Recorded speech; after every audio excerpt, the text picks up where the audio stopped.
David and Emma looked at each other across the table. The young couple were happy, the food was delicious, the light from the candles was soft, and the music was perfect. David looked at Emma's beautiful smile. All the pain of his last breakup disappeared. All his doubts and fears about love had gone. His hand reached out and touched hers. "I want to ask you something."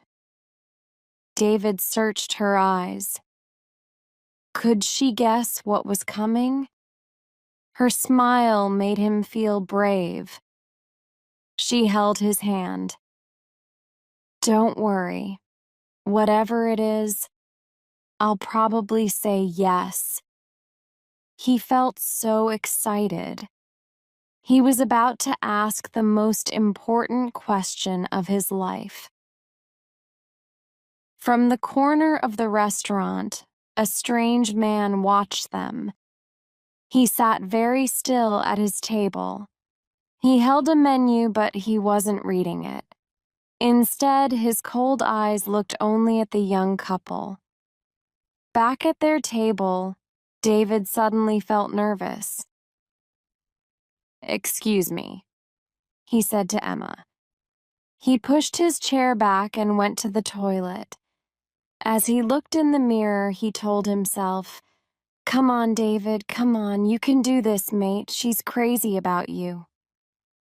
Feeling ready, he went out of the bathroom. He almost walked into the extremely tall man who was waiting by the door. The man's eyes were a cold, bright blue. His face was pale with a sharp, pointed nose and thin, pale lips. "Oh, sorry," said David. "Which one?" the man hissed. He spoke with a strong and strange accent.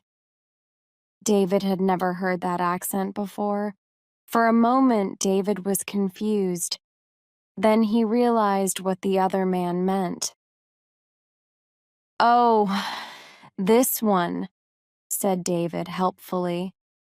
"This is the men's toilet." David went back into the restaurant. He reached for the ring in a box in his pocket. It was time to ask her. The taxi ride home was wonderful. The happy couple discussed their future life together. They shared their sweet feelings about each other. "The night I asked you to marry me," said David. "The night I said yes?" replied Emma.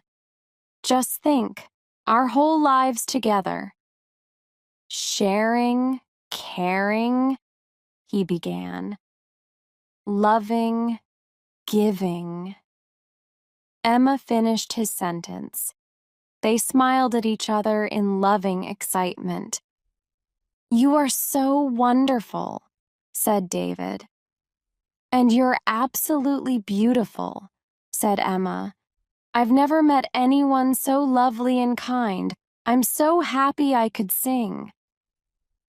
They entered their block of flats, holding hands. A tall man watched them from the shadows. "Which one?" he asked himself. He watched the building. He was waiting for a light to come on to show him which flat was theirs. 1 minute passed. 2. There it was. The light went on in a third-floor window. He saw Emma for a moment as she closed the curtains. How many times had he stood on a corner like this? How many victims had he watched? Many corners, many victims. His pale lips formed a thin smile. He moved out of the shadows to the door and pressed the buttons for every flat. The vampire was always pleased when people lived in flats. Sooner or later, someone always let you in. Silly humans. They thought you were someone's pizza delivery. It was a kind of invitation, and that was all he needed to enter a home. He climbed the stairs to the 3rd floor and walked down the hall. He didn't make a sound. He could hear the young couple laughing and talking. He put his ear against the door. He could hear what they were saying, and he was happy. Young love made the sweetest blood. It was so full of life and energy. I feel as if I'm in a film, she was saying. More like a dream, he replied. Yes, a dream. How lucky we are. Guess who I'll be dreaming about tonight, he said. Who? Who? Her hair smells of roses. She's like an angel. Their dream was about to become a nightmare, the listening vampire thought. Suddenly, he opened the door and stood there, showing his sharp teeth. The couple screamed and then held each other in terrified silence. The vampire could smell and taste their fear. This was how he liked it. Fear also made the blood sweeter. There's my wallet, on the table there. Take it, said David. Take anything you want. I will take anything I want, the vampire replied. Fine, fine. We won't stop you, I promise, David cried. You won't stop me, I promise, replied the vampire. The light shone on the sharp teeth. A terrible thought came to David and Emma at the same time. Look at his teeth. Is he a vampire? Which one? The vampire hissed. It can be only one. The couple's eyes were big and afraid, their mouths open in horror. They held each other's hands and their stomachs filled with fear. Already tonight, continued the vampire, I have drunk from 3. One more, then I can sleep and feel young again. The vampire moved towards them. Instinct made David step in front of Emma to protect her. Emma gratefully held on to his back. The vampire wasn't in a hurry. He had plenty of time. Who should he attack? He asked himself. Which one? Thank you, Emma said quietly in David's ear, for what you're doing for me. Of course, my love. I'm here to protect you. He felt proud as he said the words. He could fight this vampire. All he needed was a piece of wood or something to push through the heart. He looked around for something. You're so brave to offer yourself, continued Emma. Sorry? Asked David. What are you talking about? Oh, said Emma. I just thought that with your love for me and everything. David and the vampire looked at each other. Now, listen, Emma. There is no doubt about my love for you. Really? She replied. She didn't believe him. I wasn't saying you should, she said. It's just one of our options, that's all. Well, think of another one, he shouted. Why don't you offer yourself to him to save me? The atmosphere in the room had certainly turned ugly. The vampire was not pleased that the fear and love were now silly, selfish arguments. Emma was very angry. I hope you're joking. Let's see how strong your love is. What a horrible man. What about the woman I was planning to marry? Offering me to a vampire like a bone to a dog. You said my hair smells of roses, she cried. All right, relax. David was a little embarrassed to be having this argument in front of a stranger. I'm an angel, you said, she carried on shouting. Must drink, shouted the vampire angrily as he came even closer. He wanted to make a quick kill. Then he could get away from these terrible people as soon as possible. His eyes opened wider and his teeth were bared. Which one? Her! David pointed at his future wife. Him! Screamed Emma in anger. Please, him! The vampire approached David. She's younger, sweeter, said David. The vampire turned to Emma. He's bigger. There's more of him. She pointed at David. Suddenly, the vampire felt tired. He had been killing for many centuries. Listening to them was depressing. How could he feel good by drinking the blood of either of these disgusting creatures? He looked down at their terrified faces and shouted, Bad blood! And with that, he disappeared into the night air and left Emma and David alone together. Together as they had promised for the rest of their lives. The Red Book. One day, a girl called Gemma was walking home from school with her friends. It was a very windy day in autumn. Gemma and her friends walked through piles of leaves. The leaves made a lovely sound. But then the wind got stronger. The wind pushed Gemma and her friends, and they could only walk slowly and they felt cold. Gemma's friends decided to run home where it was warm, but Gemma liked the wind, so she did not run. Gemma liked the wind because it played with her hair. And everything looked different in the wind. The trees danced, the leaves flew through the sky like birds. Sometimes the wind was very strong and Gemma thought she might fly as well. Gemma was almost home, but then she saw something in a pile of leaves. At first she thought it was a very red leaf, but then she saw that it was square, and she had never seen a square leaf before. She pushed away the leaves and saw the square thing was a red book. Strange, thought Gemma. Why would someone leave a book in a pile of leaves? It hadn't been there long because it wasn't wet. Someone had wrapped the book in leaves. Maybe they wanted to keep it dry. But it would get wet soon if someone didn't take it. So Gemma picked up the book and put it in her bag.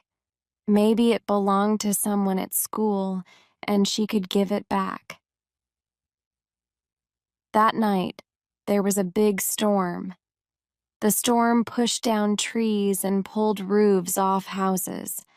Some of the trees fell on the roads and the railways. It was too hard for people to travel the next day, so there was no school. Gemma sat at home bored. Her parents had to work, so they couldn't talk to her, and her brother's school was close to their house, so he had walked to school. Gemma was alone and had nothing to do, so she opened the Red Book. She thought it might be an interesting book with lots of pictures, but she saw it was a long book with lots of words. Still, she had nothing better to do, so she started reading. The story went like this.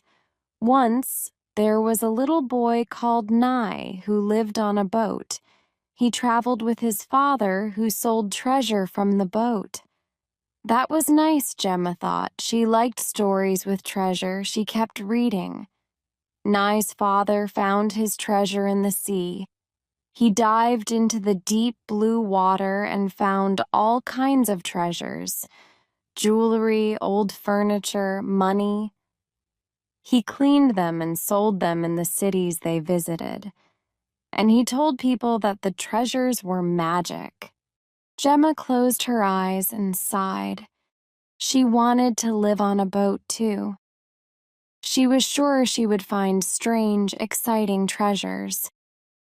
Not just read books. She kept reading. One day, Nai's father dived into the sea and brought back a red book. It was wrapped in plastic so it didn't get wet. Hey, that's strange, thought Gemma. What was it her teacher had said? Fact is stranger than fiction. It meant that real things, facts, were stranger than stories, fiction. And it was true. She had found a red book wrapped in leaves, and there was a story in the book about a man who had found a red book wrapped in plastic. That was very strange. She kept reading. Nai didn't know how to read because he had grown up on a boat. But he really wanted to know what was in the red book. It had to be a very special treasure because you had to learn to read to understand it. Nai's father didn't care about the book and wanted to sell it. But the boy cried and told his father he really wanted to learn to read so he could read the book. Nai's father said, "Fine. It probably won't sell for much anyway. Who wants books?" And he dived into the water to find more treasure. For years, Nai looked at the book every night. He touched the words, tried to understand them, but he couldn't teach himself to read. Sometimes, when they were in a city, he asked other children to read the words to him. He didn't know if they were correct or not, but he remembered which words were which, and at night he said the words to himself.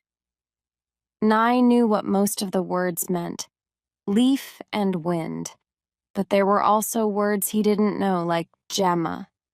"You all right, honey?" Gemma jumped off her chair. It was her mother. "I brought you a cup of tea," said Gemma's mother. "What are you reading?" "Oh, just a book I got from the school library," said Gemma. "Is it scary? You jumped when I came in." Gemma laughed and closed the book. "A bit." "Well, you keep on reading. It's great to see you're interested in books." Gemma's mother left, and Gemma kept reading, forgetting about her cup of tea. When Nai grew older, he saw that all the other children knew how to read. He asked if he could stay in a city for a while and learn to read, but his father always said no. "I need you, Nai. I'm growing old and soon I won't be able to dive myself." But Nai didn't want to dive for treasures until he was old. He found the treasures so boring now because he saw all the interesting things that people in the cities could do. So one night, Nai ran away. He wrapped the red book in its plastic and ran away into one of the cities. For months, Nai tried to learn to read. But living in the city was much harder than he thought. He was big now, and adults didn't like him. Nobody wanted to take him inside when it rained, and he had no treasures to sell for food. And when he told people he wanted to learn to read, they looked at him and laughed. But Nai never lost the book. Sometimes people asked to buy the book from him, but he wouldn't sell it. The red book was more important than food. When it rained, he wrapped the book in plastic. He could get wet, but the book had to stay dry one day. Nai met an old woman who had bought an old library. "This place is full of treasures," she said. "Beautiful old books. but they're old and wet and they need help. Will you work here and help me look after these books?" "Of course," said Nye. The old woman said that Nye did a good job and she paid him well. She was interested in his red book, but she never asked to see it. When the old woman learned that Nye couldn't read, she said, "I'm going to teach you. I don't care how long it takes. Everyone should be able to read." And so, morning and night, the old woman sat with Nye and taught him to read. At first, they were only simple stories for children, but he learned quickly, and soon he was reading beautiful stories for adults. They really were treasures. There were so many beautiful stories in the world, so many lives that Nye didn't know about before. Sometimes he read stories that were like his life, and sometimes he read stories that were completely different to his life. But Nye was sad. "I couldn't read for so many years," he said. "There are so many books I want to read, but I'll never have the time." "There is always time," said the old woman. "And every time someone reads a story, it's new. You read the words in the book, but you draw a picture in your head. So you have drawn pictures that no other people could draw."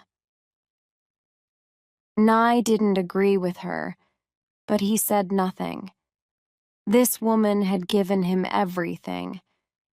When Nye was ready, he opened the red book. "Gemma!"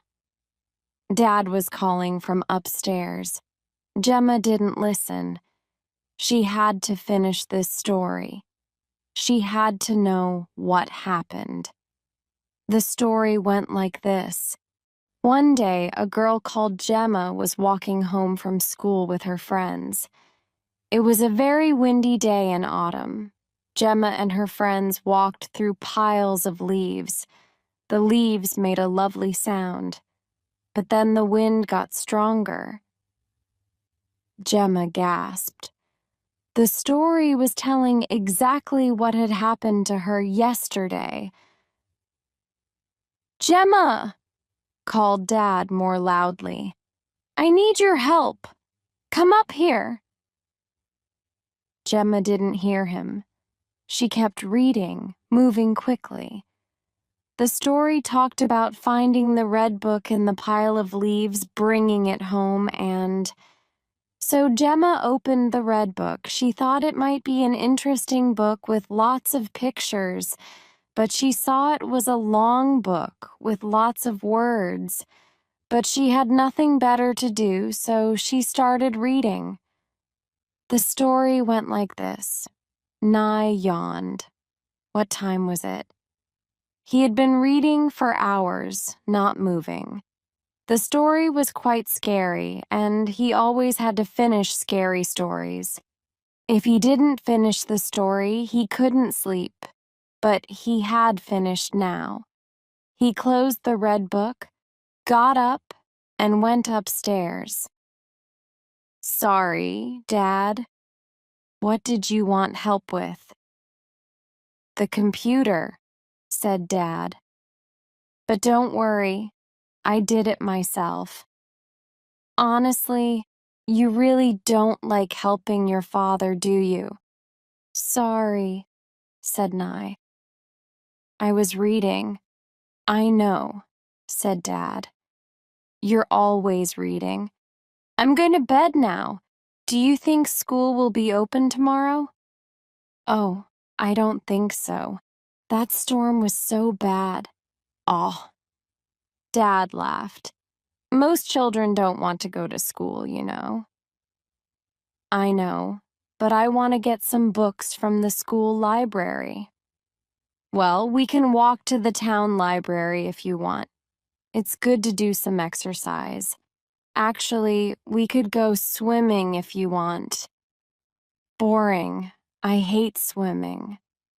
Nye went to bed.